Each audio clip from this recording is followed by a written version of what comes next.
আজকের এই আন্তর্জাতিক সেমিনারের উদ্দেশ্য হল বিভিন্ন রিসার্চার, বিভিন্ন স্কলার, বিভিন্ন কলেজের বা যারা অধ্যাপকরা আছে তাদের নিয়ে এখনকার দিনের যাবতীয় রিসার্চের যা যা অ্যাডভান্সমেন্ট হয়েছে তার উপরে একটা ডিসকাশন, তারপরে একটা মানে থ্রেড বিয়ারিং ডিসকাশন, এই জিনিসকে নিয়ে এটা মানে আরম্ভ করার প্রিপারেশনের উপরে। সেটা অনেক মানে বেসিক্যালি 1 বছর ধরে আমরা প্রিপারেশন করছি। আর অল ওভার ইন্ডিয়া থেকে আমরা তার রিসার্চ পাবলিকেশনসের পেয়েছি, পেপার্স পেয়েছি। তারপরে সেটাকে আমরা রিভিউ করেছি, করে আপাতত এখানে প্রেজেন্টেশন হবে মাত্র 49টা পেপার, যেখানে 238টা পেপার আমরা পেয়েছিলাম।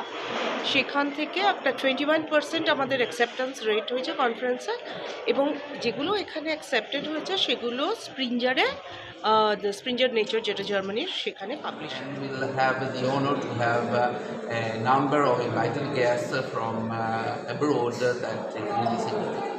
So I'm very happy to have contributed to the organization of this event, and I thank JIS College of Engineering for having organized such an important international event.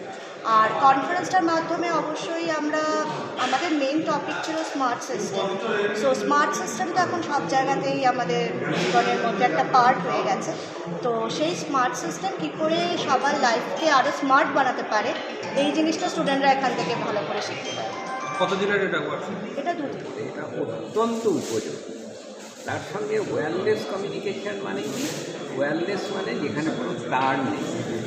এখানে যেমন এই তার দিয়ে তো আমার এখানে মাইক্রোফোনটা এর সামনে যুক্ত হয়ে আছে, কিন্তু বেশিরভাগ আজকাল কমিউনিকেশান কি কোনো তারবিহীন। যেমন এই মোবাইল ফোনটা, এটা তো একটা ওয়্যারলেস কমিউনিকেশান। কত দূর থেকে ফোনে কথা বলা যাচ্ছে, বিশ্বের যে কোনো প্রান্তের যে কোনো লোকের সঙ্গে যে কোনো সময় আপনি কথা বলতে পারছেন। এই কমিউনিকেশানটার নাম হচ্ছে ওয়্যারলেস কমিউনিকেশান। এই ওয়্যারলেস কমিউনিকেশানের কিন্তু জন্ম হয়েছিল আমাদের এই কলকাতাতেই। আচার্য জগদীশচন্দ্র বসু তিনি 1895, 96, 97 সালে এইখানেই আমাদের প্রেসিডেন্সি কলেজে বসে এই প্রথম ওয়্যারলেস কমিউনিকেশান করেছিলেন। এগুলো খুব গর্বের ব্যাপার।